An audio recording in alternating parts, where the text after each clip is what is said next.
Okay, welcome back everybody. We already did a video on these cables the other day, how to rig your high-speed lures like your Bonitas here. They just come with an eye like this, and I explained if you just run your cable through that eyelet, like a lot of people do, they'll run it through here like this and just crimp it up and fish it. That cable's harder than that eye, and it will cut through there after a while, and as little as a year. If you fish it a lot, I mean, you're just going to ruin lures. Them are 30 bucks a pop, so you want to make them last. I wouldn't think you'd want to go ruining that stuff. You know, you're going to want to make it last. But after the last video, what happened is I had a bunch of people hit me up. Well, not a bunch of people, two. And want to know if I'd make them up some cables like that. And of course I will. What I'm going to try to do is get a website and stuff going here where we can make up things like this that are affordable for people trying to get out on the water more. Fishing's expensive, lures are expensive, and when you see what the stuff costs wholesale versus resale, it's discouraging, you know, for lack of a better word. It is discouraging. So what we're going to try to do is get a little site going, get some stuff on eBay, Etsy, places like that, and do it as a family. More for the kids. My daughter is getting to an age she wants to be involved with something. She'd like to have a job and be working, but with the current goings on with everything, there's just nothing in our area that she could be doing, you know, as far as that goes. So it's a real bummer. But I like doing this stuff as a hobby, and she's good with the computer end and things like that. So I said, why don't we get together, make a few things up, and see how it goes. So we're just waiting on a few of the legal business side of things to be coming in here, but before we can get all of that done and go to that next step here. But for now, we can do a little bit with what we have. We're not going to go investing a ton of money into stuff right now, but if it works out like we're hoping it will, we will get some lures in, jigs, things like that, and try to get them to you guys at a very affordable price, so everyone can get out on the water more and enjoy themselves. Don't need to be sitting in the house. But basically, what I'm doing here is these are the smaller 280 pound cable. Okay, these are rigging up for, well, I rigged this cable up on the 6-inch. On the 8 inches, I used a 480 pound cable just because they're Wahoo lures, and Wahoo are not tackle shy. They'll come up and bite the friggin' property of boat. They just don't care. But on those, we're going with a size 10 owner hyperwire split ring, 220 pounds. Only rings I'll use. Same with a solid ring. Owner solid rings too. But I'm providing these cables for this guy, for these people. I gotta make 4 of these actually. 2 different people want 2.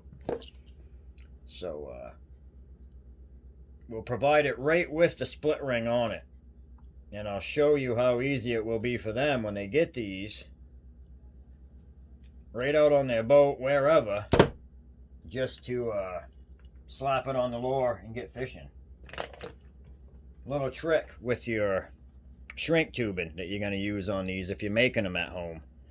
You got to keep it small, small, small, or it ain't going to get tight around that tiny cable. So what I do is it's too small to fit over an actual crimp.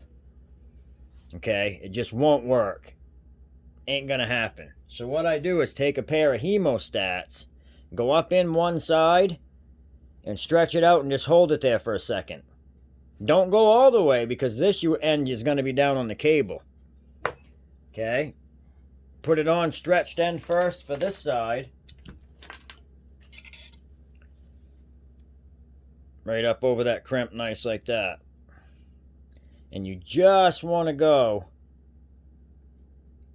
a tad beyond the end of that crimp. And once it shrinks, it'll be about dead even. If you put it even and shrink it, you'll be just a tad shy. So just remember that. And now because we didn't stretch that other end out, You can see it pulled right in on that cable nice. If we'd have stretched the whole thing, this would be loose right here. And we don't want that. So anyway, there's a split ring end. That end's done. And for the other end, grab your quick crimp. Again, for these, we're doing the 280-pound cable. They're for the 6-inch lures. We're still using our 353-pound barrel swivel. And we're forgetting our shrink tube. You guys haven't catch me on that. You're supposed to yell at me through the screen there. You're forgetting the shrink. Stretched out end pointing towards your work. Always.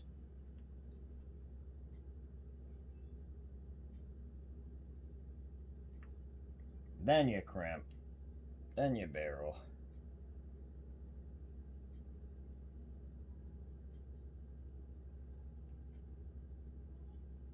And again, leave a tiny tag sticking out. If you're shrink tubing them. If you're not shrink tubing them, I wouldn't, because it can poke you. But it's all preference. Do what you like. And remember, unlike mono, you can crimp right to the end on your cable.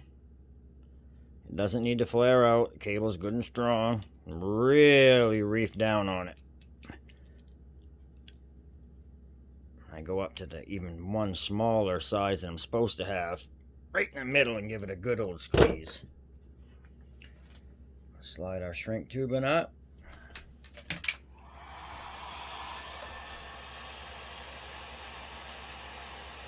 Again, just a tad beyond.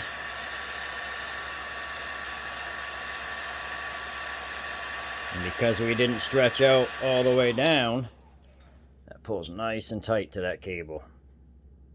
No, nothing's pokey about it there. You're not going to get jabbed when you're rigging, unrigging, leadering, whatever you're doing. Okay, but then the ways these will come is when you get it, it's going to be just like this for now, until we get our back packaging made and in our proper bags when we get to that point. For now, homemade stuff like that. So when you get it, open your package up, out on your boat. You're going to grab your lure, slap that puppy down, split ring pliers. For those that don't know, they just have a little nip on the end. That's a split ring plier. And what that's meant to do, you just come in here and you put that little nip right between them rings, and when you squeeze, it opens that right up for you. Okay. Now these are rugged. Your cheap rings, when you do that and stretch them that much and let off, they won't close back up all the way. These hyper wires are no joke. You can be as hard on these as you want. But okay, you're going to open up your cable, get your lure set up.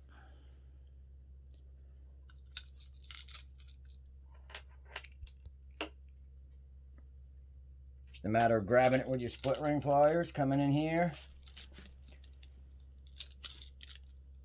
Stretch it out a little bit to get it started. Okay. And once it's started, you just grab it up here and don't let your pliers slip. Squeeze it good, spin it around. Cable out of the way. And just walk it around that eye, holding up so it ain't scratching the tip of this lure. Okay, you can see that's all kept nice and clean. And scratch nothing up putting it on. And our pliers didn't slip at all, so we didn't mar up the inside of this stainless ring. Okay, and now this is ready to fish. It's as simple as that. And you guys can take these right out with you, yank them out of your bag, and have them on your lure, and be fishing in a minute, if that. You know, you'll have your main line, tie right on, double uni knot, whatever you want to use here, and send it. But anyway, that's how they'll come. Something like this for now. Got packaging coming for the squid rigs. And daisy chains will come in a bag like this. got an 8x10 like this that we bought some of, so these will come inside of those for now. Like I say, nothing's final, just trying to help some people out and have something to do, basically. Give my kids something to do and maybe give them a chance at taking this and running with it, you know, if it takes off. So we'll see. But hope you guys liked the video. If you did, smash that like button, subscribe to the channel. We're just getting going. There'll be a lot more stuff than just fishing on here. I get into about everything from mechanic work to welding, HVAC, home repair, snowmobiles, ATVs, boats, you name it. I mess with it. Always been good with my hands, so I figured I'd share some of that info with you guys, and it'd help you learn to do it yourself and save some money. But see you guys next time around. Appreciate it.